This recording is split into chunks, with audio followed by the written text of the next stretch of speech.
9वां अध्याय भरत जी का ब्राह्मण कुल में जन्म। अब ब्राह्मण कुल में जन्म लेंगे भरत। श्री सुखदेव जी कहते हैं, राजन आंगिरस गोत्र में सम दम ताप स्वाध्याय वेदाध्ययन त्याग अतिथि आदि को अन्न देना संतोष तिक्ता विनय विद्या कर्म विद्या अनुसुईया दूसरों के गुणों में दोष न ढूंढना आत्मज्ञान आत्मा के कर्तव्य और भोक्तृत्व का ज्ञान एवं आनंद धर्म पालन जनित सुख सभी गुणों से संपन्न एक श्रेष्ठ ब्राह्मण थे। उनकी बड़ी स्त्री से उन्हीं के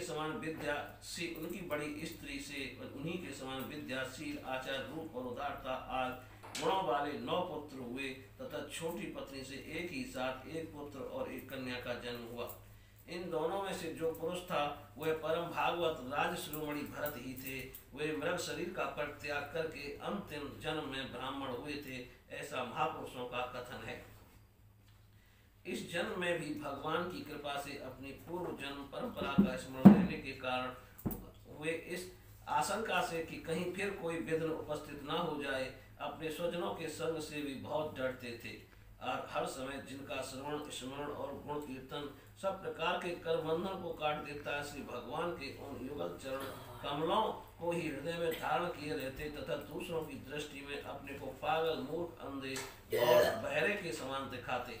पिता का तो उनमें भी वैसा ही स्नेह था, इसलिए ब्राह्मण देवता ने अपने पागल पुत्र के भी शास्त्रानुसार समावर्तन पर्यंत विवाह से पूर्व के सभी संस्कार करने के विचार से उनका उपनयन संस्कार किया। यद्यपि वे चाहते नहीं थे तो भी पिता का कर्तव्य है कि पुत्र को शिक्षा दे। इस शास्त्र विधि के अनुसार उन्होंने इन्हें शौच आचमन आदि आवश्यक कर्मों की शिक्षा दी। किंतु भरत जी तो पिता के सामने ही उनके उपदेश के विशुद्ध आचरण करने लगते थे। पिता चाहते थे कि वर्षा काल में इसे वेदाध्ययन आरंभ करा दूं, किंतु बसंत और ग्रीष्म ऋतु के चैत्र वैशाख ज्येष्ठ और आषाढ़ 4 महीनों तक पढ़ाते रहने पर भी वे उन्हें व्याहार शिरोमंत्र प्रवण के सहित त्रिपदा गायत्री भी अच्छी तरह याद न करा सके। ऐसा होने पर भी अपने इस पुत्र में उनका आत्मा के समान अनुराग था, इसलिए उसकी प्रवृत्ति न होने पर भी वे पुत्र को अच्छी तरह शिक्षा देनी चाहिए। इस अनुचित आग्रह से उसे शौच वेदाध्ययन व्रत नियम तथा गुरु और अग्नि की सेवा आदि ब्रह्मचर्याश्रम के आवश्यक नियमों की शिक्षा देते ही रहे। किंतु अभी पुत्र को सुशिक्षित देखने का उनका मनोरथ पूरा न हो पाया था और स्वयं भी भगवत जन रूप अपने मुख्य कर्तव्य से असावधान रहकर केवल घर के धंधों में ही व्यस्त थे कि सदा सजग रहने वाले काल भगवान ने आक्रमण करके उनका अंत कर दिया। तब उनकी छोटी भार्या अपने गर्भ से उत्पन्न हुए दोनों बालक अपनी सौत को सौंप कर स्वयं सती होकर पतिलोक को चली गई। भरत जी के भाई कर्मकांड को सबसे श्रेष्ठ समझते थे। वे ब्रह्म ज्ञान रूप परा विद्या से सर्वथा अनविज्ञ थे, इसलिए उन्हें भरत जी का प्रभाव भी ज्ञात नहीं था। वे उन्हें निरामूर्ख समझते थे। अतः पिता के परलोक सुधारने पर उन्होंने उन्हें पढ़ाने लिखाने का आग्रह छोड़ दिया। भरत जी को मान अपमान का कोई विचार न था। जब साधारण नर पशु उन्हें पागल मूर्ख अथवा बहरा कहकर पुकारते तब वे भी उसी के अनुरूप भाषण करने लगते। कोई भी उनसे कुछ भी काम कराना चाहते तो वे उनकी इच्छा के अनुसार कर देते। बेगार के रूप में मजदूरी के रूप में मांगने पर अथवा बिना मांगे जो भी थोड़ा बहुत अच्छा या बुरा अन्न उन्हें मिल जाता उसी को जीभ का जरा भी स्वाद न देखते हुए खा लेते। अन्य किसी कारण से उत्पन्न न होने वाला स्वतः सिद्ध केवल ज्ञानानंद स्वरूप आत्मज्ञान उन्हें प्राप्त हो गया था। इसलिए शीतोष्ण मानापमान आदि द्वंद्वों से होने वाले सुख दुखादि में उन्हें देहाभिमान की स्फूर्ति नहीं होती थी। वे सर्दी गर्मी वर्षा और आंधी के समय सांड के समान नंगे पड़े रहते थे।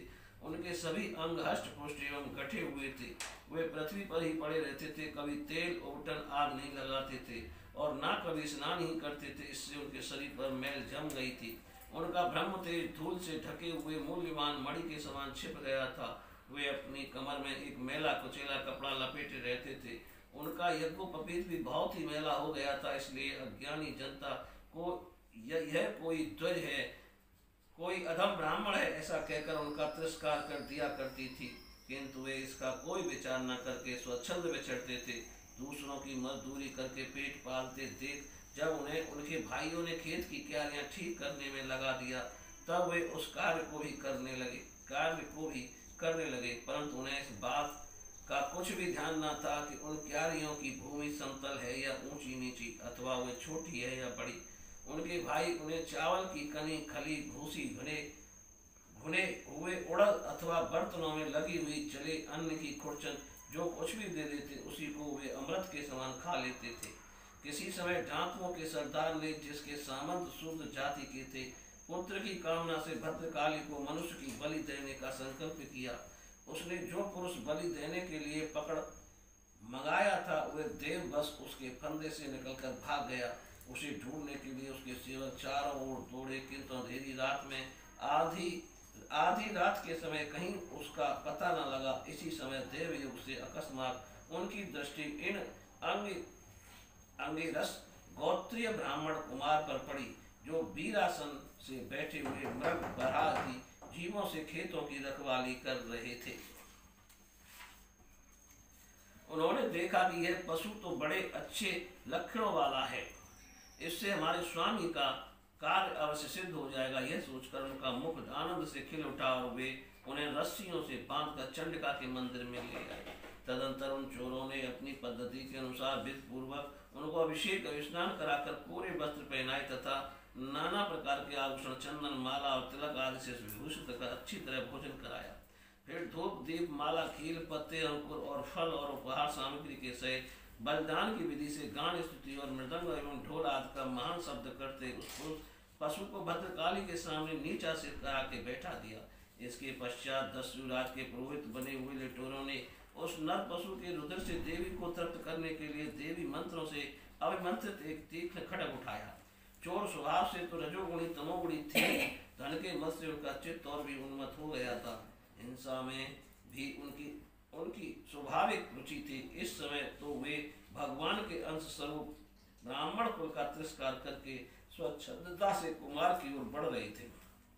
आपत्ति काल में भी जिस हिंसा का अनुमोदन किया गया है, उसमें भी ब्राह्मण वध का सर्वथा निषेध है।